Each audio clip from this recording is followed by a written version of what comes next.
Straw Hut Media. Hello, students of all ages. I hope you've been having a great prom season. Welcome to another episode of Release Date Rewind, a podcast that celebrates old movies during their special anniversaries. I'm Mark J. Parker, a movie lover and movie maker, and thanks so much for pressing play on your favorite podcast app or watching this on YouTube. This podcast is part of the Straw Hut Media Network and the You Run podcast network, so check out those groups to see other great entertaining pods after you finish this episode. School is almost out for summer, but we're continuing our April theme of masculinity and talking about a really fun 1985 drag comedy that you might have seen called Just One of the Guys for its 40th anniversary. If you know me in this show, you know I love a drag comedy.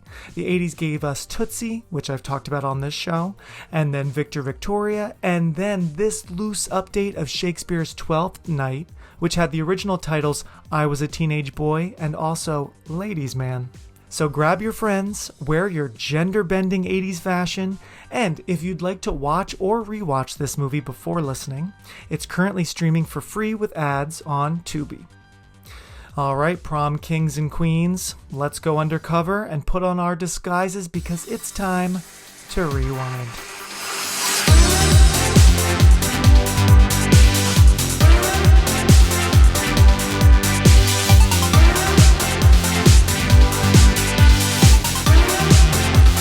Okay, everybody, we're already chit-chatting. Such a great guy, such great conversations going on. He's wearing, if you're watching on YouTube, check out this shirt that my guest is wearing, another movie we love. But I was just saying, we're going to keep it very 80s. We're going to keep it very fun.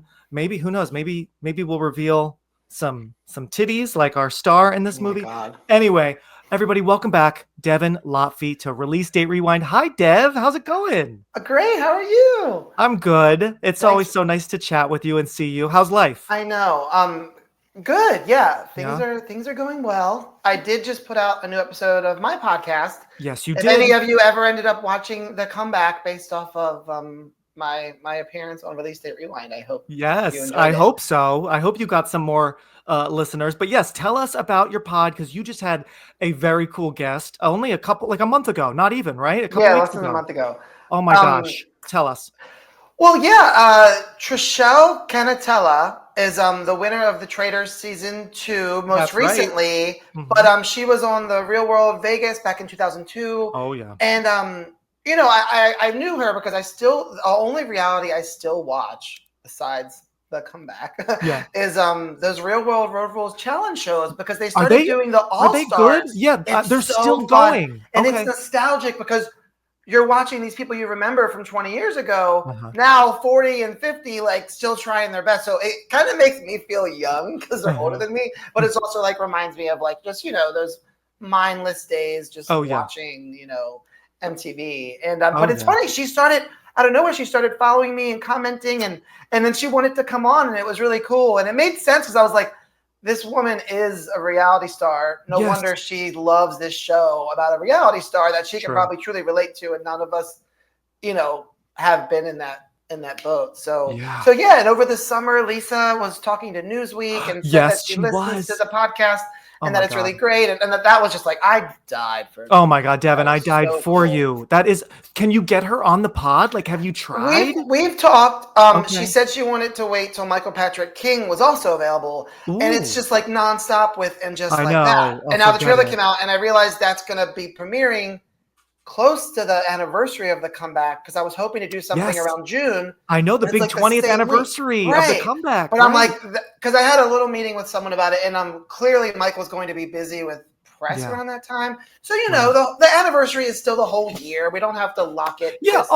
Totally. Or at least premiered. End of, because, the season was from, I remember June to August, right? Or you're right. Yeah. So we can maybe tie into when the finale came in. Any of that, right? But really anytime. That'd be amazing, Devin. Oh my God. I know. I thought of you, of course, when I made my list for the year of all the things, because, I talk about TV every now and then, mostly movies, but TV every once in a while. And the comeback turning 20 this June, and I was like, oh my God. I mean, that's why I'm like, I can't let it pass me by, but I also don't want to lose my mind if I don't. I know. Yeah. being Yeah. great. I mean, it'll happen no matter what at some point, but it would be great Yeah. if it did happen then in the next, 4 months or so, Yeah. Oh my God. And one That's other quick thing, amazing. I remember on last year's episode with you, I Yeah. had mentioned that I was hoping to do a Drop Dead Gorgeous 25th anniversary, and I did end up pulling that off, guys. I was published in IndieWire, and I got to Yes. speak with Denise Richards and Michael Patrick Chan, the director, and Mindy Sterling. So if you're a Drop Dead Gorgeous fan, definitely check out my piece at IndieWire. It came out in July. That was very tough work, but it paid off and it was really cool. Because how long did that because you also did an article about Jawbreaker earlier last year. Yeah, that was for Out magazine. That was for Out. So it was a learning experience as a writer because with Jawbreaker, I made it more personal, and with Drop Dead Gorgeous, IndieWire, that's not really their vibe. I don't want to say they're not cheesy, but it was like I can't make it about me. I have to be able to articulate what it means to me, but as well as what it means to all of us. A little more journalistic, I guess. Yeah. Yeah, exactly. And then blend in the interview tidbits. And also because it's such a loaded movie, it was hard because I want to make sure I'm not getting myself canceled, getting anybody I'm talking to canceled. I know. It's tricky. And then a few weeks ago, there's an amazing theater in LA called Vidiots. And I ended up setting the director up with Vidiots, and he ended up coming and did a Q&A. And the owner or manager director of Vidiots was so kind to me and got me and my friend reserved seats and free drinks. She shouted me out in front of the audience and I got to meet a lot of cool people and finally meet Michael. So it was a weird, perfect thing. Yeah. Oh my that God, was kind of celebrity. The grand finale of it all. Yeah. And this was what, just a couple weeks ago, you said? Just recently? Yeah. Nice. Oh, I love it. What a great movie. And when you're in LA, we'll have to go to Vidiots because they've got beer and wine and snacks, and it's attached to their actual rental store that's been open since 85 for years, same as this movie. And you can still go in there and rent physical copies. And what made it special is we're sitting there watching Drop Dead Gorgeous and saying, the only other place you can really get it is next door at the physical media store because it's not really streaming. It has slowly popped up again on Tubi, and stuff like that. But as far as I just want to rent it on Amazon, you're not. I know it's so weird how some movies are like that. You're right. Yeah. Wow, that is so cool. Yeah, Dev, I was in. You might remember I was in LA for literally 24 hours at the very beginning of November, and I remember you were like, "Oh my God, are you here?" And that would have been so fun if I had time. But next time I'm there, oh my God, that would be great to go. Yeah. How cool! I get to rub elbows with Devin and his famous friends. We'll go to the movies, right? Yeah. But I wanted to ask you also on a serious note, how has LA been? I know obviously everyone knows, the beginning of the year was rough, but how is the city? Are things probably not back to complete normal, but are things in the right direction, rebuilding, getting better? For sure. I think, every tragedy comes with that sense of camaraderie and togetherness. So I mean, also just counting your blessings it was, there was one night where there was one in Studio City and one in Hollywood that was feeling a little too close to home, and I packed a bag and things like that. God. But but I know a manager at my other job, he lost his house in the Palisades completely. So you do feel you're kind of 6 degrees connected to certain things. And I know 2 people that their houses burned down. So it's just crazy. Oh my gosh. So you did pack a bag, and where'd you go? Oh no, I mean I didn't have to leave. Oh, okay, but I was but you were ready. Yeah. Okay, good. Wow. Well, okay. I'm glad to hear at least. Go to Disneyland. Yeah, no, I'm just kidding. But that'd be actually pretty amazing. Right, okay, Disneyland's open. Come in. We're just gonna, start the rides, right?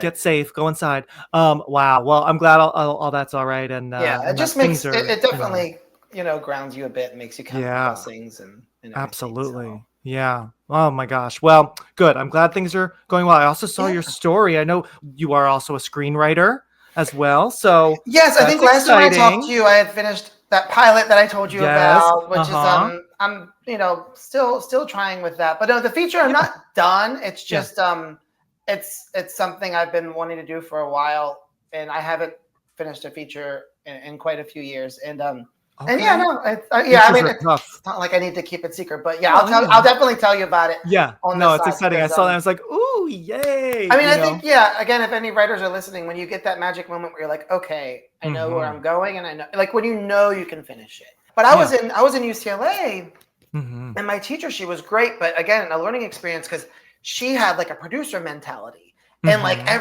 all the pages I'd turn in, she'd be like, oh, okay, well, you have to think that would be really expensive. And like, I get it.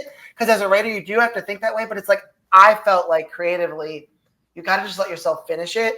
And then if you have to go back and change, the wedding from being at the Met to being at like a little dinky, you know what I mean? Just like going in after the fact and then tailoring it to make it more attractive to producers and stuff.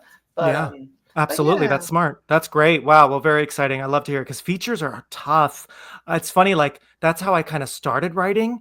And then I was like, oh God, this takes so long. This is so crazy. So that's why I've just been doing shorts, I do want to get back to every time you finish something, you're like, how did I, like when you restart something, like, how did I ever do this before? Oh my God. Right. All right. Well, enough of today. Let's get to enough Terry. of today, everybody. Let's get to Terry. Let's go back in time, everybody. We're going to rewind 40 years, long before Devin and I ever even were like a thought in our parents' minds. I mean, what even are the 80s, right?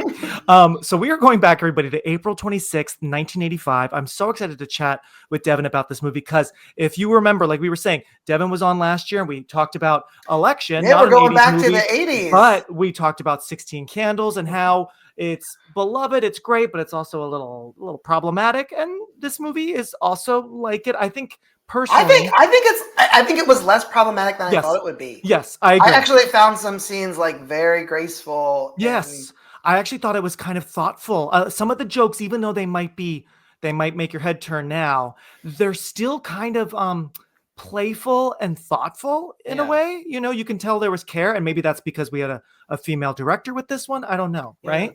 But now we are going to talk about just one of the guys, one of my favorite high school movies, and I believe it is in the top 50 high school movies according to Entertainment Weekly. It was I saw that, right? So I mean, what made you want to do this movie? Because it is not that well known. Yes, it's not that well known, but I love it. I saw it as a kid on cable. I was thinking the same thing. Like, do I even remember what network? Like, and what do you think? We're not starting movies from the beginning, so I'm sure we just jumped right in and we're like, what's going on? Yeah, I was into it. I didn't care that it was in the 80s. I probably saw it in late 90s. I probably was around, I don't know, 10 or 15, but I loved it. I always try to say that to myself, like now are there kids that like catch Mean Girls, which is insane, as 21 years old, and they're like falling in love with it and not thinking like, because we definitely didn't think like this looks old or whatever. No, like, I mean, it definitely, I say often on the show, and I just feel like sometimes like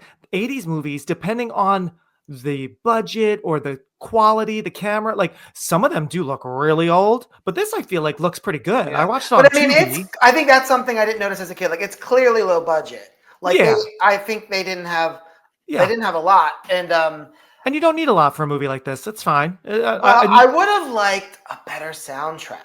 I was thinking there was I love some of like the saxophone at the prom and stuff like that. But I'm like, most 80s movies are tied to like some kind of iconic or a hit that you would know. And I don't think that was something in the budget. That's true. Yeah, there's no real standout, although I did write the lyrics to the first song that opens up the movie. Girls got something boys ain't got. What? I mean, and here it must have been written for the film, right? Yeah, it must have been, right? I mean, it's just so on the nose for this movie, right? Amazing. Yeah. So Devin, do you think you watched this on TV, on cable? Were you with anyone? Were you home alone? What were you? Home alone. What are your memories? Sure. Yeah. And I remember again, I don't want to jump to the ending, but I just remember. Oh yeah. Like definitely such a like triumphant moment. Like that's like the other night when I was watching it and on my stories, I posted a clip from when Terry finally attacks Greg, and I was like, Karate Kid who? Like, I know. This was my Karate Kid. He is such a villain, by the way. Greg is such a jerk. Oh my God. Like seriously, like rewatching, I'm like, I cannot wait till he gets what's coming to him. I know. And it's so funny that there's I think Sherilyn Fenn, her character says about male Terry. She even mentions the Karate Kid. She's like, looks like the Karate Kid, dresses like Elvis Costello, you know. So it's fun to have a little Karate Kid reference with this star. We'll be right back.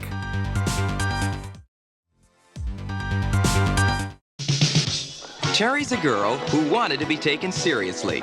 I am going to be a reporter. But her body kept getting in the way. Pretty girl, you could be a model. Sometimes I just wish I were a guy. No, you don't. The male body needs sex at all times. It's a living hell. I found a whole half-an-hour Q&A on YouTube from a 20th anniversary screening 10 years ago, which I'm sorry, from 30th anniversary screening. 30th. Okay. And it was at the Cine Family, which was in LA, and it was a midnight place. I think I saw Silence of the Lambs there. It's since been shut down. There was a lot of drama there, and it was rebranded as it's a new theater now in LA. I have to find the name of it. But and everyone was there. Wow. My God, I gotta watch it. Yeah. Wow. Love Buddy was there, Greg was there, Sherry was there. The director was there. I love that it was like a midnight, movie. That's great. I love that. I love a drag movie. I love a drag comedy. Well, I think that's what the director was saying. She was like, it fell into her hands because they were like, okay, we need a youthful Tootsie movie. Yes. Or like a Teenage Yentl or whatever. So it was like, it was right. Like, okay. And I love you just name drop the movies that they name drop. I believe it's Buddy, the brother says, what are you, Tootsie? Who do you think you are, Tootsie? Okay, Yentl. Yes, like you're right. This one's a little bit of a deeper cut. It's not as famous as other great drag comedies, but God, I love it. And it really is such a precursor to a movie I love, She's the Man. I mean, those who know just one of the guys and know She's the Man, I mean, you have to put them in the same family. What a great double feature. And it's funny because I think when we were talking about the pilot I wrote, about, the guy pretending to be a teenager to get cast, whatever, we referenced those films. And then I realized whatever the genre is called, I think that's what I really like it. The whole like undercover aspect. Yes. The secret identity. They're always all so good. Even like 21 Jump Street, the movie did it, and so many movies do it, Younger, I love Younger. Younger, show. You're right. And that's having a huge resurgence now because it's on Netflix now. Oh, how funny. I wonder if they'll bring it back. That's so interesting. I actually never watched, but I know it was a huge deal. And I was living in New York at the time. I was obsessed with it. Everywhere. I tried to watch it, and I guess I just didn't give it enough of a chance. Maybe I'll try again. I have a long list of shows I gotta do. I think it kind of filled like a Gossip Girl, Sex and the City void for me, but it's funnier than Gossip Girl, right? It's lighter. I mean, they're 20-minute nuggets. Really, yes, little nuggets. Yeah. Love it. Speaking of Gossip Girl, I love that you were on that too. Like I was. I wonder if we were ever funny. When were you working on that? When did you live in New York? No, I was in Baltimore. So I booked it, and I was like, I'm just going to take the train up. That's right, because that's where you're from. Yeah. Okay. I got a hotel in Brooklyn. I was so proud of myself. Oh my gosh. I stayed at the Pod, which was like a fancy hostel. I just stayed at the Pod when I was in New York. Oh my God. Not in Brooklyn, but oh my God, I didn't even know they were around back then. No, we shut up in Brooklyn. But I stayed at the Pod, and I probably took like a $500 taxi every time just to Oh my God. I love that so much. Yeah, I was living there and I worked on it a few seasons. Yeah, totally. Oh my God. Fun fact. Crazy. Okay. Well, everybody, let me set the scene before Dev and I, get even more nerdy about this movie. I'm going to tell you what was going on, what was popular at this time 40 years ago, April 1985. Devin, you tell me what you think, okay? On the music side, these were the top songs. The number one song was We Are the World, which is just amazing to think of. Crazy for You from Madonna was in the top 10, top 5. Which... Does Madonna have Vision Quest to thank for her career? I mean, wasn't that like her? No, I mean, I watched that a few years ago. I'd never seen it before. I don't know why I watched it. Yeah, I was like, what? Madonna's just in this, singing? Yeah, that's so funny. And that was one of her first singles, right? Yes. Oh, yeah, because her first album was, it was a little more than 40 years ago. Yeah, for sure. So that was a big one for her. Rhythm of the Night from DeBarge. Oh, wow. Right? That was in the top 5. Don't You Forget About Me from Simple Minds from The Breakfast Club, another huge 1985 teen film, of course, with some of our Brat Pack I that we were think they talking about. reunited the other night They just somewhere. did. I need to Yeah. see the full video. It's like an hour-long discussion. They were, I don't know where, maybe a festival or I guess a convention. The whole cast. I know, isn't that amazing? I had that queued up. I think it's all the whole thing's on YouTube. So between your Q&A that you found for this movie and that, I mean, 1985 reunions, I'm ready, right?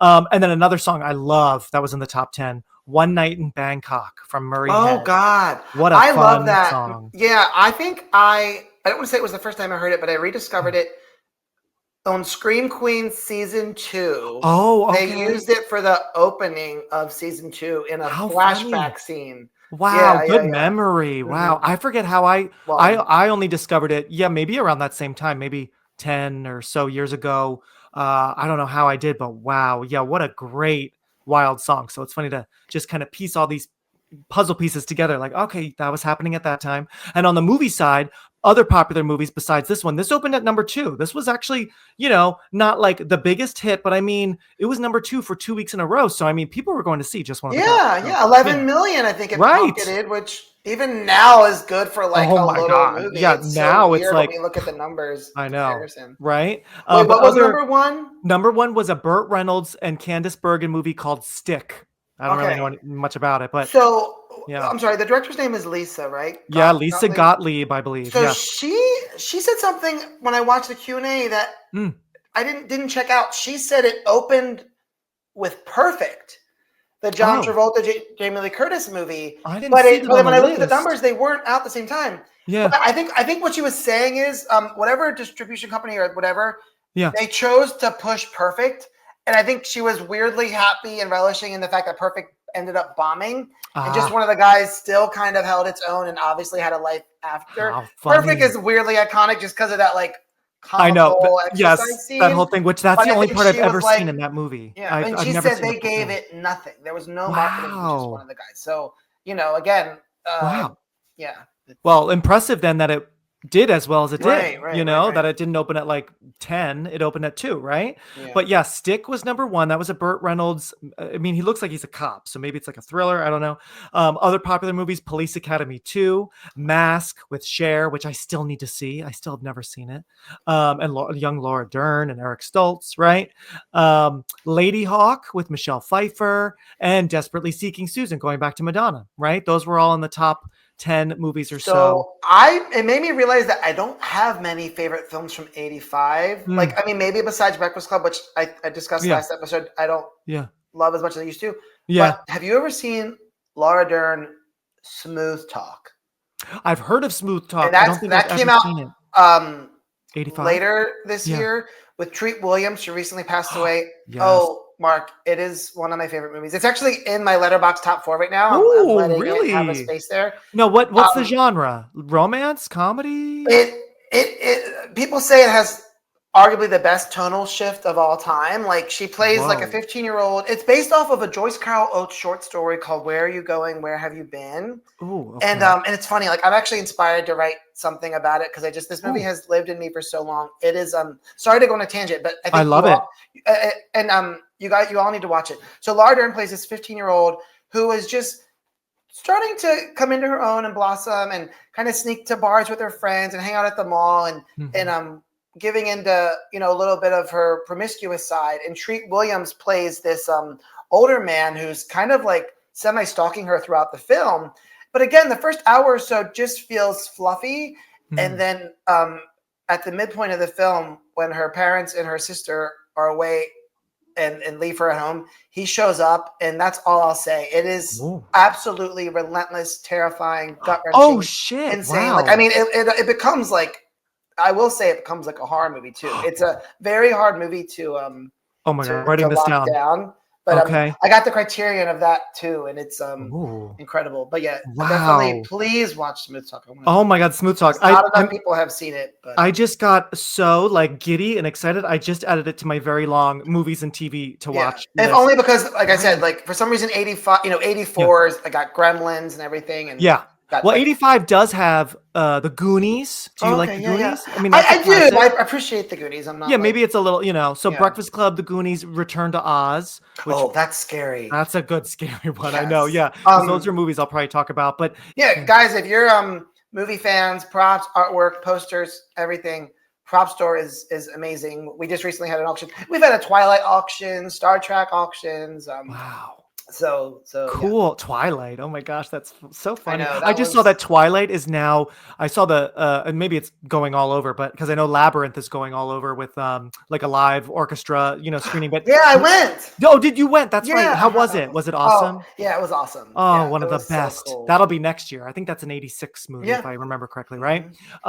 But no, I saw the Twilight's now coming to Boston. Pencil me in for Labyrinth, maybe. Oh, okay. All right, good to know. Absolutely, I love our next right. Our next 80s movie. You're like on my 80s track. Yeah, I didn't realize that you work part time, like at a prop. What do you call it? Prop house?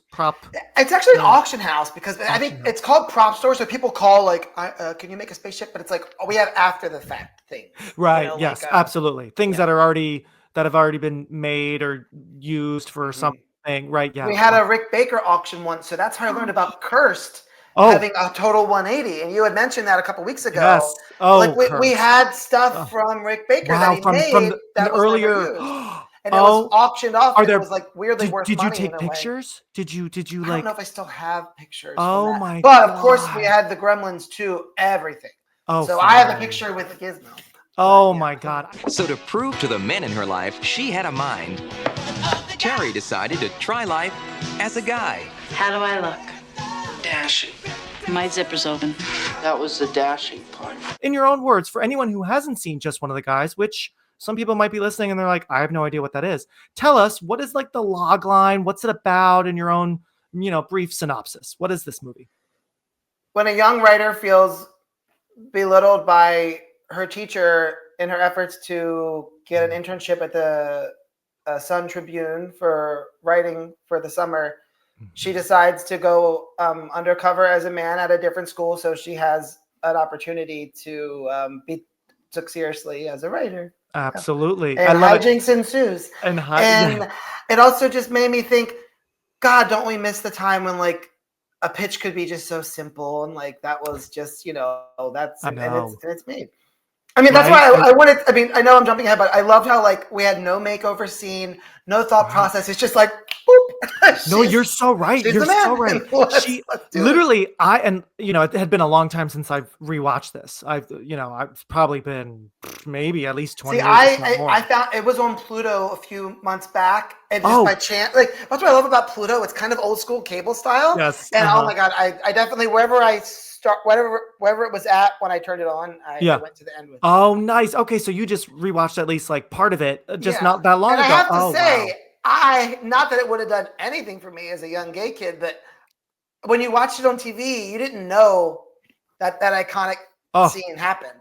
And I think that's why it was important that she did that back shot too, because it's like, how are they going to put this on TV? Right. You're so right. Yeah. It's like they knew in real time making it like, this is the real version, and then this is the edited for TV version. You have to. Yeah. And you know what? Was this like moments before VHS, which is interesting, like Betamax, right? Like, because that's one thing. Again, in the Q&A, Joyce was like, my brain didn't go there thinking about freeze frames and people, because in their mind, so I think she just wasn't thinking in that long term of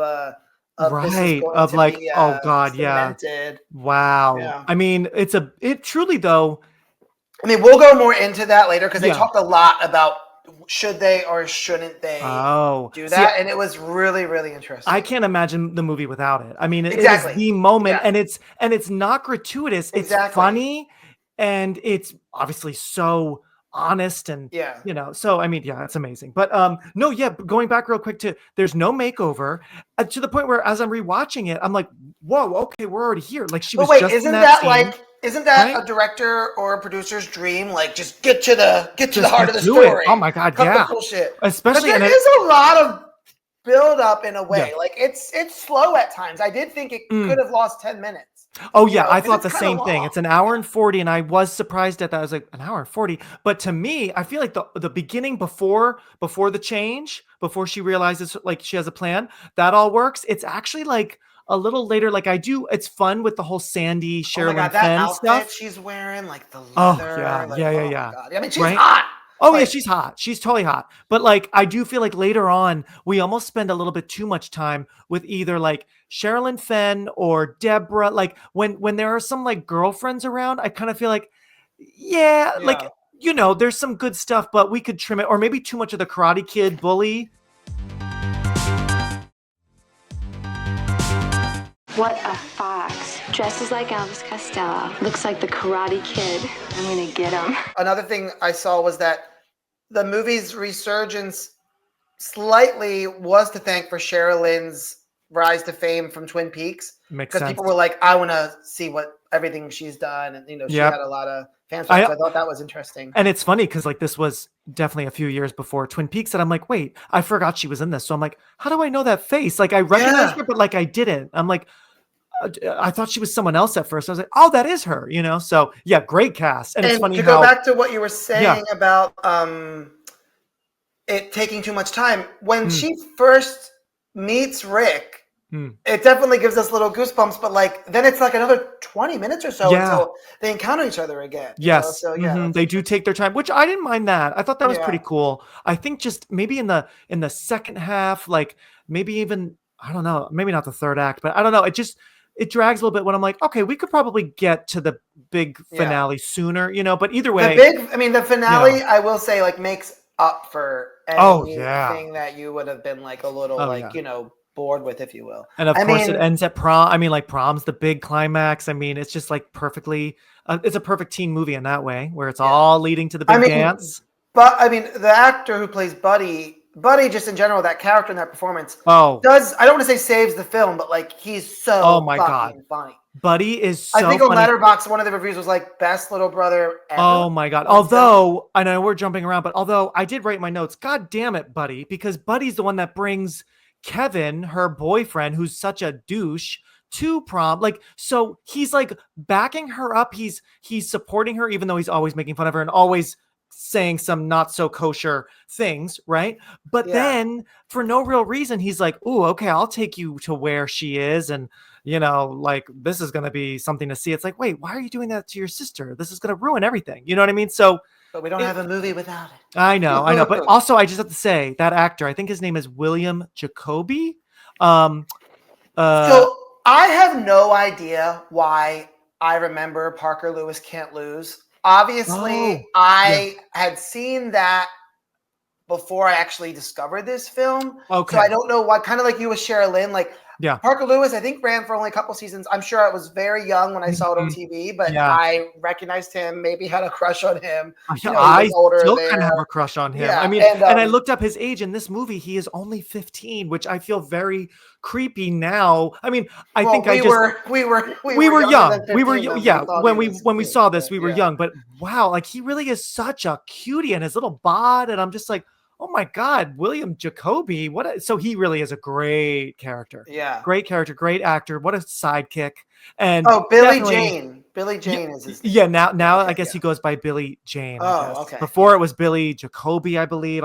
He changed it for some reason. Some of the lines I've put, I've had lots of sex. Just now I'd like to try it with a partner. Oh, I know. He's got great lines. And then I think maybe my favorite, nope, I'm horny. Horny will kick embarrassment's ass every time. I mean, so true. Funny. He has great lines. Today's woman has the freedom to be just as sick and perverted as us guys. Again, talking about the plot, before Terry makes her decision, and there's a scene where the other teacher is such a creep. Such a creep. Just again, with the lead up to the catalyst for her decision, I thought that was, such a creep. I wrote those lines down because it was so, I said, ew, creepy teacher has the hots for Terry. Once her teacher, which I believe his name is Mr. Raymaker, he wants Mr. Raymaker to flunk her and keep her back a year because she has great tits, long legs. That's so gross. It's so gross. And she can hear all this, which is, right? And so, that is really creepy. I mean, the movie is fun and light, but some of these moments I'm like, ooh, Well, it's funny. You dark. mentioned she's the Going man. back to election. Jeez. Yeah. Like All right. teacher student, right? You mentioned she's the man. So they're both loosely based off 12th Night, correct? Right. It makes me wonder, what was the first teen movie to do that, using one of those stories, Right. whatever Absolutely. it takes, or 10 things Yeah. about you. Et Right. cetera. All those. Yeah. I thought that might have been one of the first. This might have been one of the first, like. It might be one of the. even first, like you're right. Clueless is Emma. It is interesting to see. Yeah, I always want to say Clueless is Shakespeare, but I stop myself to say, I'm like, all right, it's not. Yeah, but just as far as Emma. like classics. Yeah. But yes, classics modernized. Yeah, this might be one of the first ones, which I love, and that's another reason why the story just totally works, because it's a classic Shakespeare story, But yeah, speaking of the actors, I wanted to quickly, just talk about Joyce Hyser, who plays our girl Terry. She had just done This Is Spinal Tap, Valley Girl, Staying Alive. So she was popping up in some very memorable early 80s movies. What do you think of her? I mean, she's so like magnetic in this movie. What do you think? Yeah, like I said, I she's so charming. It's funny. I'm embarrassed. Like, as a Chris Guest fan, I never went that far back. I've never watched that. I haven't either. I know I've seen clips, but I haven't seen the full thing. I hear you. And what else did you mention? Valley Girl with Nicolas Cage. I need to rewatch that, because I remember, we all had our let's discover every teen film ever era. Yep. And I feel like I remember watching that, maybe not thinking it was that great, but I was pretty young, so I need to rewatch that. So it's been a long time. Yeah, I mean this. Yeah, so I wish she had more of a career after this. I don't know if it harmed her. It could have. I mean, being known as like the Rack or something. I feel like she had said something in a way. It is a great rack. Oh my God. I mean, wow. And even as a young boy, I was like, whoa, girl. Okay, good for you, But man, she's so funny and she's so stinking cute. I mean, she rocks that short haircut so well. And I think she had to have had a handful of chemistry reads with people. And Rick is so unconventionally cute, if you will, but the energy between them that we feel, even though she has to be so reserved with him. It's like it's a really good performance. And I hate to mention the androgynous sleazebag line, which is funny, but I think there was something to that casting that was like, she can pull it off. Yes, she actually could. I mean, in many shots. They said it was supposed to be, again, this Karate connection is bigger than we realize. Like, Ralph Macchio was the blueprint for what they wanted. Oh, wow. Terry to look like. Yeah. I guess because, he was, obviously this was right in the cusp masculine, of that. But that had come out the year prior, and then I think this was in between. And it's also like an underdog of course. story again, Yes. But I guess because, he was sort of scrawny, I wouldn't say he was androgynous, but I guess, that's so interesting that he was the blueprint. That's really interesting. Wow. Yeah, no, there are other lines I wrote down about just like the sex change. Her friend, I forgot her girlfriend's name.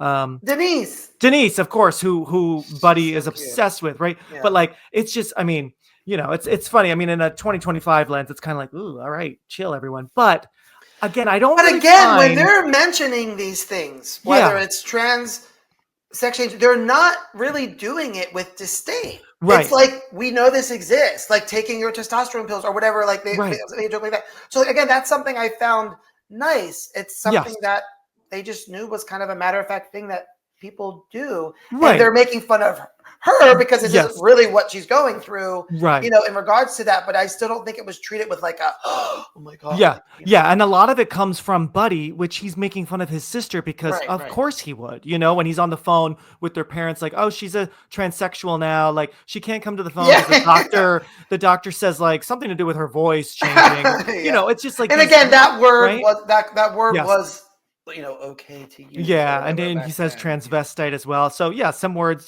back then. And it's funny, like when I actually really love. So speaking of, when the quick change to now she like tricks him into thinking that he's a guy looking for his sister, and he's like, oh my God. And then he's like helping her with like grabbing, nuts and like doing a walk. Like, it's actually very cute. And I like that. All balls itch. Yeah, maybe my balls don't itch. Sometimes you gotta get inside, dig a little, let some air in, move things around. Yeah, well, maybe my balls don't itch. All balls itch. It's a fact. But like with the sock, actually, it really made me think of Boys Don't Cry, which is a yeah. very different movie. But stuffing your pants. But sad little connection there. But I really loved because a different 1985 movie would have had the brother be like, ugh, and then maybe it would have been Denise helping Terry like figure out how to be a guy, but I love that the brother's kind of like, you're a weirdo. All right, sure, I'll help you. You know what I mean? So even though he's like a little skeezy brat, he really does. I mean, he's just a great character. That's why I'm just like, why did you have to send her awful boyfriend to prom? But of course, it all has to fall apart somehow, One thing I wanted to ask you, again, you're talking about, characters being introduced, even our very minor side characters, those alien boys kind of reminded me of the Can't Hardly Wait yes. duo or trio. Yes, exactly. Now it's so funny. Now rewatching this, I was thinking the same thing, like, oh, Can't Hardly Wait totally was inspired by those guys. And they also were giving me a little bit of 16 Candles, like with the John Cusack nerdy boys, a little bit. But these boys are like, super weird.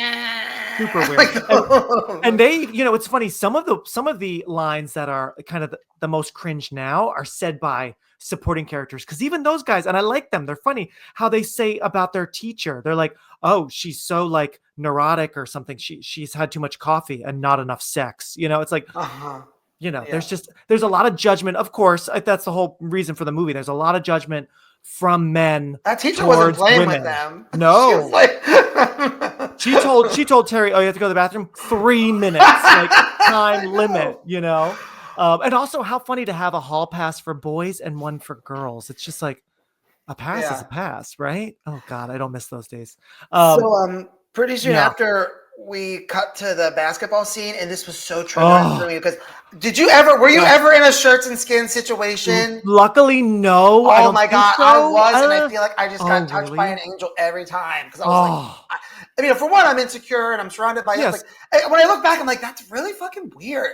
But again, it's like they're not thinking that maybe one of these boys is oh gay. my God, it's so insecure stressful with my body too. I'm like, right. I don't want to, take my and shirt of course, off and of course, she is like fully clothed, like she has layers on layers. I know, like sweatshirts with the. Oh my God, yeah, it's so funny. But hot, Devin, like I'm so glad you brought that up because yes, some of these scenes I realized are triggering. Like it brings me back to a time where and it's funny. I think we were truly putting ourselves in her shoes. Oh yes, because she almost represented us in a way. Oh, for sure. Queer people, hiding an identity and the secret, and also feeling very physically not totally connected with people. And oh my God, don't even get me started on like the shower scenes. I remember, and maybe I realized rewatching, I'm like, did this movie start getting me scared about like high school showers? Luckily, that was never part of my high school gym experience. But I remember like going on a tour and asking whoever the tour guide is, do I have to take showers with other people? Like, do I have to like take clothes? Like, cause we were queer boys and like, we see these like gods in movies and TV, and that's not at all what I look like. And of course, the hot boys look like that. Like, I don't remember ever having to be in a shirts versus skins thing in gym, but I do remember some really cute boys taking their shirts off in front of everyone, like for something. So I don't know how I got lucky. And again, like you, like didn't have to do that. Yeah. I mean, I remember staring and being like, wow, that's not how I look, but But yeah, I think even if it was before we knew about our sexuality or whatever, that we internally repressed whatever, like we were able to identify with this movie, and I think that's why it stayed with us and it was special. Yes. Oh my God, the showers, the locker room. I love that it's so funny rewatching. I'm like, oh my God, that's right. She does the trick with like the paper with the sprinklers just to change. Oh my gosh. Yeah. Really clever. So it's like that great comedy that's able to really not only make you laugh, but like really kind of feel for her and feel for anyone in this awkward situation. Cause you do feel for, what's Loverboy's name? Rick. You feel for him too. Cause like, he's also like, not like one of the guys, he's like, I mean, when that lunch table cute is just so good. Oh yeah. I was going to say, if we're going to just go back to not nitpicking, but just the simplicity of, like, we'll just say the parents are away for 2 weeks. I know. Like, you know what I mean? Like how perfect. I know. It's like, how easy. And it really made me think of like, Don't Tell Mom the Babysitter's Dead. It's just funny how like certain movies like this, it's like, oh, yep, you're doing that, Lane. Okay. Yeah, it's funny. At least they had a phone call with them, because for a while I'm like, yeah, where are your parents? Right. But I mean, can it happen? Can all this happen in any other way? I guess it could. I guess they could have been around, and she just constantly has to. Maybe there would have been more of those antics of like, because we do have the Mrs. Doubtfire moment or the Ladybugs moment. I love that one as well. Where towards the end, though, with Sherilyn Fenn coming up, with Sandy coming up the steps as Terry's in female. Dude, and she looks so good. It's almost like excruciating to watch her have to take off that whole outfit and her makeup and everything. So, like, no. honestly, it is so smart of director Lisa Gottlieb and the writers Dennis Feldman and Jeff Franklin. Haven't shouted them out yet. So smart, whoever's decision it was, to make her look so good, so glam. And now, because that's that's got to eat up time to wipe all that off. It's like the best she's looked, and especially it is crazy though, Devin. Now that you're really like making me realize, without any sort of makeover, change, we don't even see like a haircut scene. We don't even like, literally. I kind of forgot. I'm like, oh wait. Yeah, she just had long hair like literally a minute ago. Now it's short. Tootsie like showed us, the makeup, all those close-ups. We didn't get any of that. Mrs. Doubtfire. I mean, hello, of course, Mrs. Doubtfire. That's like some of the most part of the movie. Yeah. Of course, some of the most iconic montage. So it really is interesting. They didn't give any. They just went from A to B without any connector. With that change. She learned their secrets. I have surprise jock inspections 3 times a week. A word to the wise. And dated their women. Yeah, but I got this one rule. I never go out with girls who say bitchin'. More writing compliments that I have here. Just the little moment with Deborah with the eraser. I love that. Yes. Because for one, it's connecting him to the most popular girl in school. Yep. And showing that she's not a cliche bitch. Yeah. She can't possibly, hopefully, to make the movie work, be as bad as Greg. But just that when she's walking away, it's just like, wait, that's really fucking weird that I trust her. What'd you say? I have a lot of sisters. I have a sister. Yeah. But you know what? So I also wrote that down because I'm like, also guys had earrings back then. Yeah. So it is kind of funny how it's like another joke could have been like, are your ears pierced? How do you know that? Like it would just be interesting to see what other ways you can take that joke. They instead were like, wait, I'm a dude. I don't know anything about that, But yes, that is a cute moment. And that's really kind of where we start to really meet Deborah. She's kind of introduced a little later, which makes sense because then it's part of this love triangle. Because of course, Terry wants Rick, and it is kind of heartbreaking, but although she kind of did it to herself, Terry's pushing Rick to like get his glow up, and he looks he looked cute before, but he looks great, with the coif. And then she's like, you gotta have a date, and then he finally asked Deborah to prom. She says yes, and then we're looking at Terry looking so defeated, like, oh God, how did I just do that? Just to pinpoint another creepy moment. When he says that when his dad died, a friend of my mom slept. Yes, I wrote that down. Unless he was just making that up to be like, okay, I'm not a virgin, but I was like, what the?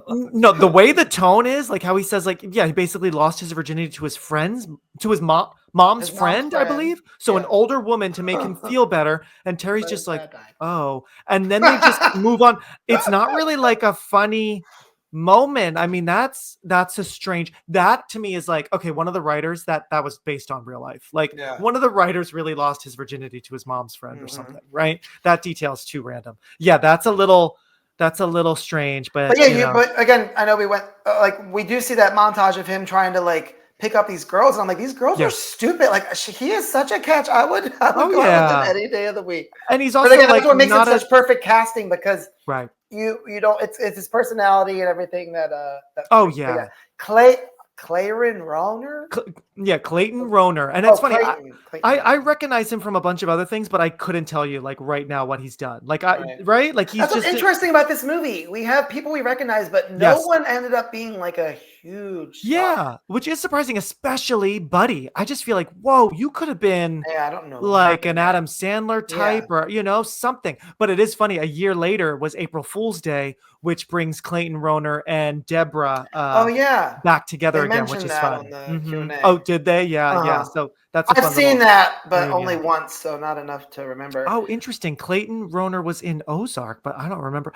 I don't remember him in Ozark. I've never seen that, but I heard that. Yeah. Oh, you've never seen Ozark? Mm-mm. Wow. Okay. Whoa. That was just such a big show. It's good. If you ever want to get into it, I mean, it's really. I mean, the later seasons are really great. I know. But, even though TV has boomed over the past decade. Oh, it's hard to watch everything. Forget it. I mean, Severance. I was on it. You're on it. Yep, it's one of a kind. My bro. Just one of the guys. But he looks down at he named his cock. He's like, sorry, Spike. Yes. I like when they're both crawling up the stairs. Yes. I don't remember what exactly my God, yes. She's drunk and he's like sad because what happened? I think a girl just left and like he didn't get lucky, right? Yeah. So he's kind of bummed. She's drunk from their stressful double date, and we got Kevin, her boyfriend, like looming around. Poor girl was like trying to do like a study night. Yeah. Like, but yeah, I like that too. It's so kind of random and fun, and again makes us not only like each of them individually, but them as like a duo. Like brother and sister are really in this together, which is cute because again, so many brothers and sister types. Like the guy would not be helping the girl at all. He'd be making her feel bad. They would have gotten into a fight. I don't think they get into a fight at all in the movie. There's no like, oh, I went too far or I hurt your feelings with them at least, Yeah. So it is fun that he's so like kind of reluctantly supportive, But also another kind of like, because like what we were saying, Buddy, when he's kind of saying derogatory things to her, he's just kind of poking fun. When the jock, what's his name, Greg. It's so funny when and I'm glad they don't say the F word, the F slur, because I was thinking that was going to happen. Instead, he says tulip, and I kind of liked. I mean, it's obviously a derogatory word, but I don't know. You don't hear tulip too often at all, so I'm like, oh, okay, I can handle tulip. And I also like that we get Deborah saying he's insecure. Yes, deep down, Yes, which is important. He's insecure, and then I love how Terry says. She says deep down he's insecure, and then I think Terry says, well, in the front he's an asshole. Like I love when Terry, like not only as boy Terry, but all throughout she's kind of got this like way of speaking that's a little blunt, a little like no bullshit. She's such a queen. She's such a great character. Played by the right actress. And going back to She's the Man, I mean, Joyce, when she's like in guy mode, like I love when she's in the bathroom. In the men's room, and another guy comes in and she goes, "Oh, I finished," or whatever. And, dude, but even that was again like I don't want to like triggering. Like I think that's another. Yes. Maybe regardless of your sexuality, just those moments where you're ready to pee, and then someone comes in and you're like, oh, it just depends on the bathroom and the comfort level. I've never liked a public bathroom, and you have to just like pretend you're done. You're just like you're like fuck, and you're like, let me go outside for a minute. And then you think enough time has passed, but you walk back and the same person's in there, and you're just like, I know. It's so funny. I really do relate a lot to this movie. I think that's why I might not watch it a lot, but I have such love for it because I completely see myself in a lot of Terry, and it sounds like you do too, and maybe a lot of. No, I see myself in Buddy a lot. No, oh my God. I do love a flannel cutoff, and I remember my brother making fun of me down the beach, and I'm like, maybe this is where I got my fashion sense. Yes, I think it is. You're right, Devin, because I've seen pictures of you in that, and you can rock that flannel cutoff. Hey, I think it needs to come back. Thanks, I think it's a good look. I'll bring it back. Right? But yeah, I feel like Buddy is like the teen male Samantha Jones from Sex and the City. You know what I mean? Just so horny, can't get it out of his mind. It's sort of like this is the Samantha prequel that we didn't know we needed, right? But even the coach, I mean, like going back to like the locker room and stuff, he calls male Terry a pussy. He's like, what are you, a pussy? So like it is funny how all the mean words are from men outside of Terry's immediate circle. Do you know what I mean? So I do like that because, like I said, another movie, her immediate circle would be jabbing her with meaner words, with meaner attitudes, but they're all going along with it and think it's funny, which is kind of cool. There's not a lot of judgment from her immediate kind of family, let's say, right? Which I like. It's all from the outside, but God, that coach, again, a lot of triggering stuff in this movie. When Rick decides to embarrass Greg, that's an incredible moment. Yeah, at the cafeteria. For him as a character, and it's like, and it's funny because this is still not the just desserts for Greg, but it's a foreshadowing ish of he's definitely gonna get revenge because so Rick, I think Terry's coming into her own, and Rick because of maybe the confidence that Terry has instilled in him, he's growing as a person and getting this backbone, and it's so cool because again, the actor who plays Greg, it might be like a one-note character on paper, but the look he's giving, it's like he knows that everything he's saying is right, and this is an insecure person, like most bullies are. Yes. And I think that's such a great scene in the absolutely. And it's funny, I rewatching that, I kind of was remembering the scene in She's All That with the weird pube pizza, but that's when like Freddie Prinze Jr., not that he needs to figure out how to stand up to people because he's the popular jock, but like he really has that scene in the cafeteria. So it's just funny to see this movie and then see some of its DNA trickle into other movies, But yeah, it's really actually beautiful that that male Terry really does help Rick, get some confidence, make over, because she's really cool at her other school. Totally. Like she's probably the Deborah of her school. Yeah, she's popular. She's got like they call Kevin, I think they say like a Greek god or he's perfect or whatever, so and he's in college. She's got a college guy. That's always like kind of like a Torrance, Oh, totally. Yes, absolutely. Yeah. So it's really, I really love their dynamic of like, they are kind of like buddies, Rick and Terry. It's just that Terry is of course falling for him, and and then so we get to the big reveal, which right before the visual reveal, Kevin says, I'm Terry's boyfriend, after this big fight at prom.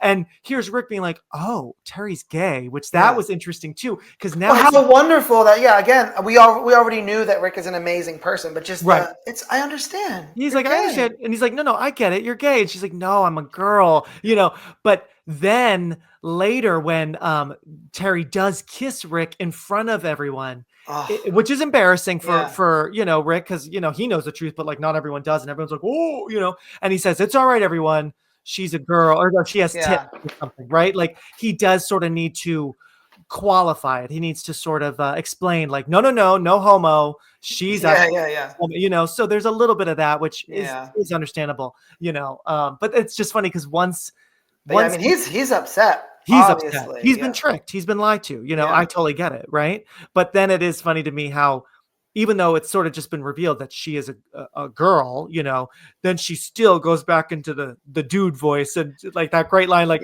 you all have a nice prom. Oh, it's 9:15. I really gotta go. Like she's still trying to, like do the act, which is just funny because. But I want to pinpoint again, just on a serious note, that I do think, whether you feel the same way or not, like when you're growing up closeted and you do have straight friends that you do have crushes on and you fall in love with, and nothing, unrequited love. I feel like I felt like what was happening with Terry is what I felt like would happen with me, obviously without the happier ending or whatever, but a guy like Rick can sometimes be rare, especially in high school. So you have a straight guy being nice to you, and you're just like, he's oh yeah.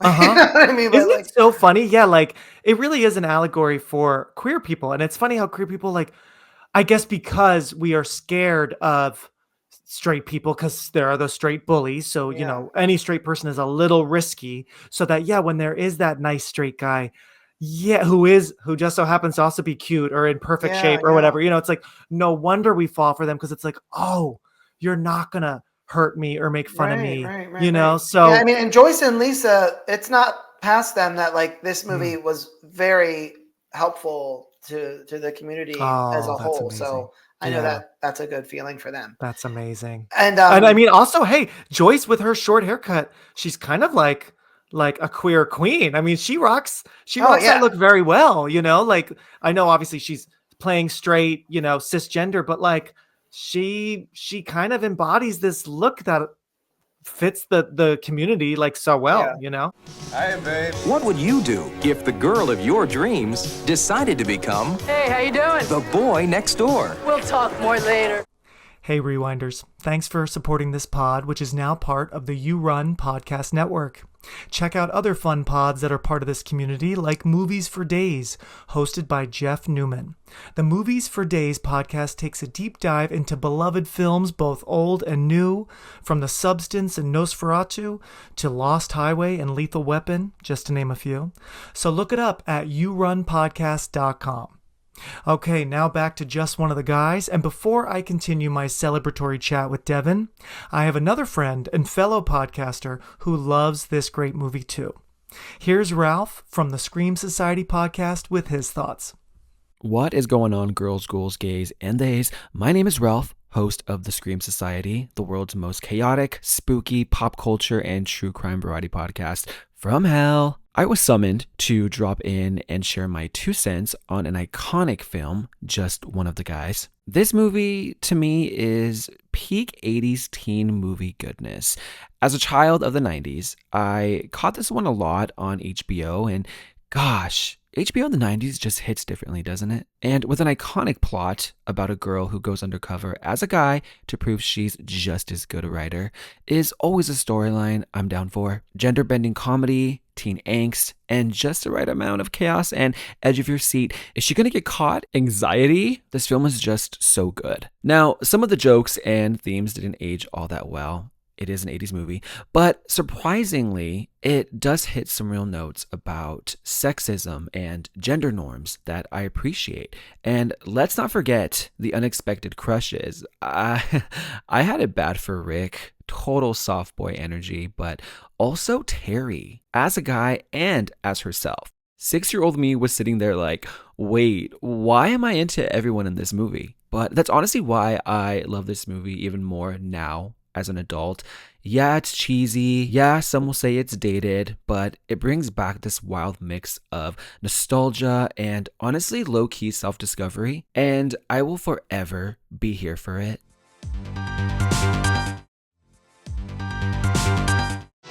Now the question is, What's going on? Wait, it gets better. can a girl tell the boy she loves Terry's such a stallion. Go on, show me your hairy chest. she's not the man he thinks she is? Wait a minute, are those what I think they are? Where do you get off having tits? That flash scene, like you said, it's not gratuitous. And I think Joyce said there was a no nudity clause in her contract. Oh, whoa. And Lisa, I don't want to say sugarcoat. She wasn't like being forceful, but I think she was like, we, as an audience, we almost have to, in that moment, be Rick. And there has to be something so big that makes him just go, oh, okay, like, Yeah. you are telling the truth. Because without that, you know, it's not like she's wearing a we're wig, not- where like you could reveal long hair, Right, which, right. like that, it really does have to be a physical thing. I forget exactly. It's been a while since I've seen like She's the Man. I forget how she reveals to Channing Tatum that she's a girl, Viola or whatever. But yeah, like, and especially since this is kind of, it's a sex comedy in a way, especially because of her brother, right? All the dialogue that it's like, yeah, the best way to do it, the boldest move and the most honest and raw is to literally bear all, right?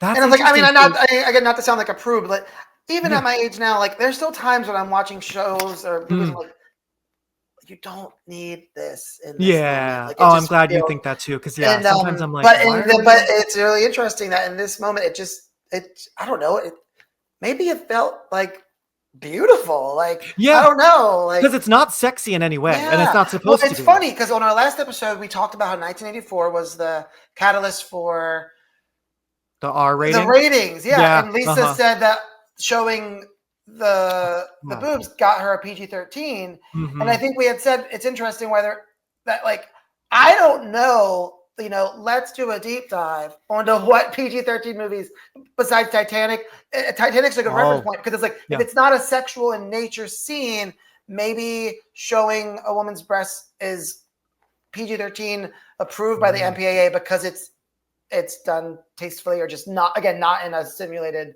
sex not gratuitous, not sex, not vulgar. You're right. That's an interesting comparison with Titanic. Yeah, because it's just a beautiful moment of just kind of being your most truest physical self, right? Yeah, but wow, I mean that because she's bearing her soul in that moment. Absolutely. Completely. Yeah, she's like, I gotta talk to you, right? So like she's being honest. He's not getting it. What else do you do in that situation? In love. Right? She's in love and she's giving him more than just that, right? And she knows he's losing him. She's losing and maybe him. It makes Deborah. us love her even more too. Oh, I think so. I mean, how brave to just be like, and also how brave to come. Yeah, it's like we're hiding in those bushes with them. And that's what makes that she's coming out. This movie, I mean, this scene takes the movie to where it is. Like, this moment, that shot makes it a classic, and not in a like, ooh, you see her boobs, right. like not in a true Porky's way. No, like in a wow, like and like you want to applaud, like do it, show him, and like So, but I totally understand. He's so shocked and taken aback and angry. I mean, it makes sense, because they were getting really close. He even says, I do love how he says, "Listen, I'm not going to go to prom with Deborah if you don't go." It's like, oh, that's so sweet. And again, like it's a platonic love. Platonic love. Many guys, many young high school guys would never say something like that. At least when I was growing up, So it's a really special movie. Oh my God, I'm like getting emotional because I'm like, God, before Terry, Rick had nobody. Yeah, he really was. I think he's like, I have no friends. Like, you know what I mean? So it's twisted because you're like, Terry gives him so much, but it's also really hurtful. So that's why the ending is we get our kiss, but not in the earned way. And I do love the ending is maybe a little lackluster, but it's very simple. When he's in the car, I scream. Oh, what a brilliant! Oh my God, Devin. Okay, so let's explain it, right? So it's a little bit. It's very quick that we get to the. Yes, it does happen. We have everything has fallen apart, all is lost, right? Guys are like coming up to her, which is funny because her ex Kevin thinks she looks hideous with this short hair, but meanwhile everyone's like, "You're hot," like blah blah blah. And then that kind of reminded me of Amanda Beckett in a way.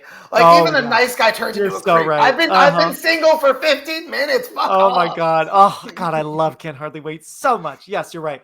But so some time has passed. She's not ready to date. She's still grieving. She even tells Denise like maybe in a few years, right? And then wait, I'm sorry. Can we just do we even know how much time did pass? Because again, like just cracking up reading the letterbox review, someone was like, her school didn't wonder where she was. Like you're right. It's almost you'd almost think that if they had more time, it should have been like a Mrs. Doubtfire thing where she was going back and forth. Oh my God! Yes, back and forth between the schools. That's amazing. Well, at the very least, you would have thought her real school would have called the house. And maybe she would have had to put on like her parents' voice or something, or her brother would have to be like, "Oh, she's just really like it is." It's funny we're missing that kind of classic teen. But then, like moment. the good part of my OCD that I like, who can rationalize things, was like, it was so close to the end of the year. I remember that. Like, you don't really have to show up for much. You're not to graduate. You're checked out. You're a senior. You're right. It's now like prom. So like, you're so right. It's like May, right? But then why wasn't the new school like, you just need a month? But that's that's the simpler time when there were less movies around for us to compare to. And ultimately it's it's a fantasy. Your brain is supposed to be off, right? You're not supposed to, but so then her brother's driving the convertible, and she now is interning, I believe, at the newspaper. She did, because she wrote an article about, which I needed a little bit more time with this article. I know we see her typing it, but then all of a sudden we just hear from characters like, "I read your article. It was really good. I read your article." I'm like, oh, okay. I kind of wanted maybe her brother or Denise or someone to be reading it out loud, or you know what? I feel like that was a big thing that she wanted, right? Is to be a writer, to be a reporter. So here she is actually doing professionally what she's doing, and we don't really spend much time on it at all. You know what I mean? So that's something I would change. But anyway, so they're outside. Well, Lisa said that they were the budget, like the schedule, like they came in like right on time, or they she finished. So yeah, I mean, again, like I don't like that I keep bringing that up, but you know, it almost ties into what I said about my writing class, that sometimes it's like you have to just keep it tight. Keep it tight, right? And I'm sure the studio's probably like, it's a teen movie. Like, we want it out this day, we want it this long for this amount of money, you know. Just confused. Of course you're confused. You're wearing my underwear. Yeah, that shot you were talking about where she and her brother are talking, the camera moves over like to James Dean almost. Right? Yeah. Yes. Pans over here to the right. And then when she's going to the car, we follow her, pans left, and he's there. It really is like, oh, you know, like, God, he's got such, like, you're right, James Dean, like, swagger. He's got this vibe, and he's just there, and he misses her, and he read the article about himself, right? She wrote about him. Oh, it is so. And it's just a beautiful, like, maybe we can try this. Maybe we can start over. You know, it doesn't give us that, but it's enough. You know. Oh yeah, yeah. It's not forgiveness, and they were smart to not make it too sappy. It's not this big sweeping thing. It's a very realistic, kind of going back to Tootsie in a way, which is actually really interesting. Yeah, you're right. The ending of Tootsie with Jessica Lange, it's right. Treaty and they're just sort of like, you know, especially with Tootsie, they're kind of.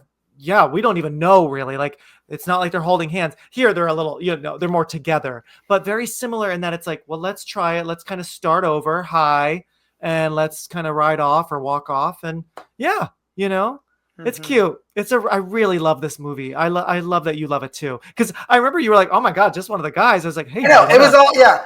Do you want to like be my guest? And you were like, this is the last movie I thought I'd be your guest on, but I'm like, this is perfect. Yeah. Right? I think I said I was, most times I'm coming on about movies that I'm like obsessed with. Yeah. Or whatever. And not that I'm not passionate about this film, but it was like, I'm almost glad I was able to dive deeper into it because I don't, you know, I don't have that much with it. But yes. And then another Letterboxd review said, was Buddy kidnapped at the end? Like, my God. Yeah. By that female biker. Oh my God. He is like, so funny. He will literally go for any decent looking woman that's alive, right? It's amazing. Yeah. Hopefully he made it out alive. That's so funny. So there's no special features, but it is on Blu-ray, which is great. It's on Blu-ray? Yeah. Wow. I love it. Blu-ray at the anniversary, Lisa said that, I don't know if it was, I think it was Sony. She was trying to get them all to do a commentary, but I don't think it worked out. But that would have been great to listen to. Oh, that would be so great to listen to. I'd love to hear some real, you know, behind the scenes. Did you hear that James Brown was actually on set teaching Clayton like how to dance like him? That's so interesting because I noticed, because I love to, especially for the pod, I like to watch all the credits. Why didn't they get him to do a cameo in the movie? Yeah, why is he not in the movie? That's really weird. Because in the special thanks, it lists James Brown. I thought that was interesting because he got credit with his songs, I think. Maybe they had to ask for clearance to even like. Maybe for his. I think you're allowed to mention artists. I'm sure to mention, but maybe pictures of him on the walls. Oh yeah. You know, but interesting. So he was there. Yeah. Wow, I did not know that. That is. Especially for this movie. Again, it's a great movie, but it's so kind of scrappy. Yeah. James Brown went to this set. That's really interesting. I didn't know. Yeah. Huh. They said that they did want to try to pitch a sequel, and it didn't. You know, again, as much as I love it, I don't know. Like, it's cult. Like, you know, I don't know if there would be. I mean, what would the sequel even? I mean, what is there to? I mean, there's always ideas. Would it follow Terry again, or would now Rick like? Yeah. Or the brother, or maybe it's Buddy. Like, how do you? I mean, it's such a contained story that it's risky to try to expand upon this world, you know.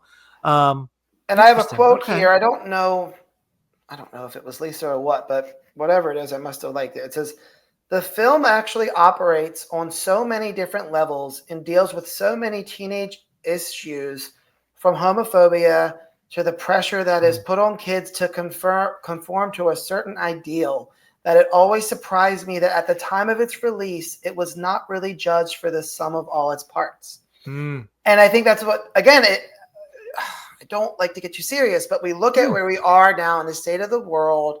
Oh yeah. And how I watched this movie.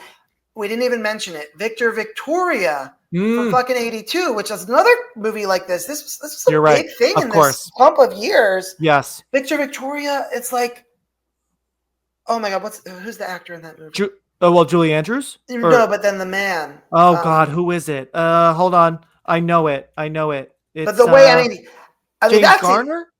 Yeah. From The Notebook? Yeah. Yeah. I mean, the way he looks at her / him, I mean, like, and some of the ways that Victor defends himself. Again, it's like, this movie, like she's saying, didn't have any backlash or weird things, and it's like there are some times it's like we look at old movies and we say, oh, we've gotten better, but then sometimes I look at old movies and I'm like, it seems like at some point around then, people were.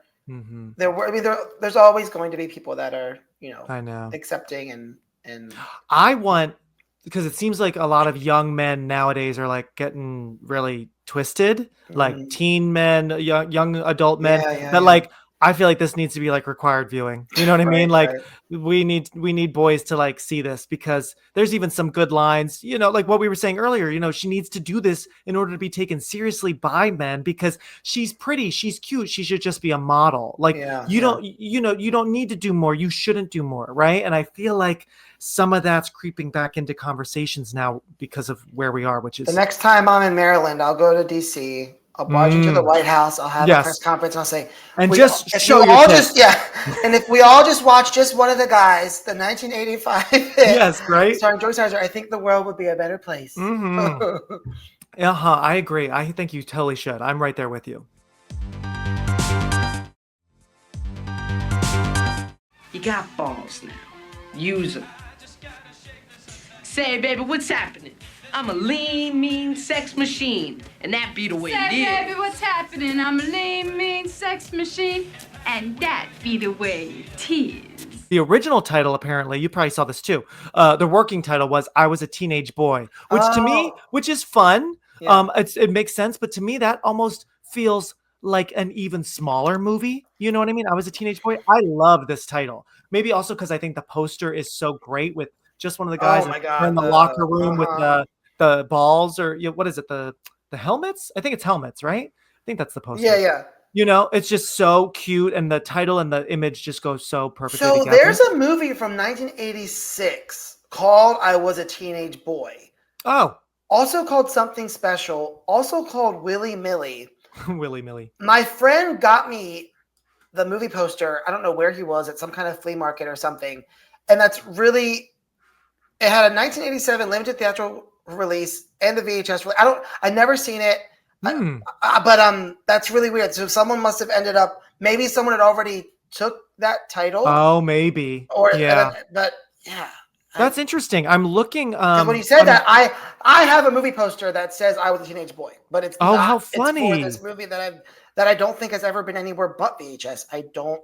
No, I'm Googling the movie and you can't even really find many pictures about it. Oh yeah, Willy Millie. That's what it's called on Wiki. Maybe these were competing at the same time. Yeah. It says 14-year-old girl who has grown frustrated with her mother's attempts to curtail her tomboyish nature. Blah, blah, blah. Wow. Well, see, we're learning all sorts of things. Yeah. I mean, I think just one of the guys. What a great title. What a great change. It sounds so good. So I'm just such a fan. We're just one of the guys. Yeah, we're just one of the guys, right? Exactly. So I'm so glad you're here. Any last thoughts you wanted to share, Devin, about this great movie? No, I'm just very thankful for it. I'm really thankful that, like you said, little 10, 11-year-old us just sitting on the couch, home alone, hooked. And stumbling upon it and identifying with it. And it's... I love it. It's such... this is a subgenre I will always watch. I will always watch someone in drag or someone, in some sort of disguise. Yeah. And it gets messy. The stakes it's just more fun because, you don't want them to get caught. And it's... Yep. And they learn more about themselves. People around them learn more about, usually queerness or something, the other gender, the other something. Right. So, yeah, I just love it. So thank you. Thank you. I mean, I don't want us... I guess this is a spoiler, but the season 3 finale of Younger is when Hilary Duff's character finally finds out. That stretches out that long. Yeah, they do such a great, because I mean, she thinks that she's her peer, like late 20s, and it reminds me of the Rick scene because it leaves you on a clip, and it's so great. I wonder if they were. I'm sure. No, they were I mean, inspired, right? But again, it is that genre. That like devastation. You know, yeah. It's so because funny. You have to have this. You have to have. It's like they still love this person, but they're also like, "Are you a fucking psycho?" Yeah, like how dare you? And like totally. But it's so funny that we've been talking about Younger because this is so silly. But the show I cast, I think I still cast. It's not back yet, but I've been doing it for years. What Would You Do? We had Sutton Foster on as like a special guest for a Younger scenario. It was a few years ago. It was pre-pandemic. I think when the show was still on, maybe it had just ended. Where it was like basically older woman trying to get a job as like a bartender, and younger boss was like, it was like an ageism thing ultimately, but we tried to tie it into Younger, and I wasn't on set that day, but apparently Sutton was so amazing and so cute. So maybe thank you for bringing light. I'm going to say that for bringing light to this movie, because I don't think it gets enough credit. I still hope people can discover it and like it, and I think it does hold up well. So I mean, your podcast is so amazing. Your Instagram is so great. I love being reminded of, and because you do, TV songs, etc. Yeah. Oh, totally. So, I try to do. You know. I think that's what even got me to sit here with you, because you're like Final Destination, American Psycho, just one of the guys. Like, I don't leave out the small guys. I know. That's why sometimes I know it probably would be smarter for me to have this show be like a little bit more niche, like stay in the horror lane, stay in whatever. But I just can't, and I love all these different movies, and and if anything, American Psycho and Just One of the Guys actually end up being sort of an interesting double feature in masculinity, in how these men treat women and talk about them. And so there's actually a lot of weird parallels. So, just keep that in mind, everybody.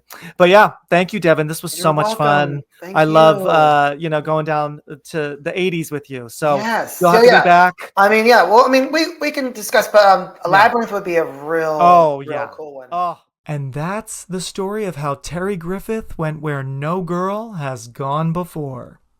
Thanks, everybody, for listening to or watching this episode. And thank you to my friend and fellow podcaster, Devin Lotfi, for such a great time, as usual. Check out Devin's podcast about the comeback called I Don't Want to Hear That, especially since that show's 20th anniversary is about to hit, like we were saying. And thank you for your great cameo, Ralph. Check out his show, too, everybody, the Scream Society podcast. Tell your friends about Release Date Rewind, pretty please. Leave a rating or review, a thumbs up on YouTube, and follow me on Instagram at Release Date Rewind to see more footage from this conversation and from Just One of the Guys. Thanks Straw Hat Media, Kyle Motzinger, Portland Media Center, and the You Run Podcast Network. On the next episode, we are leaving high school and going off-grid to get hot in House of Wax. That's hot. That's hot. So that'll be another must-listen episode, and I'll see you then. Bye.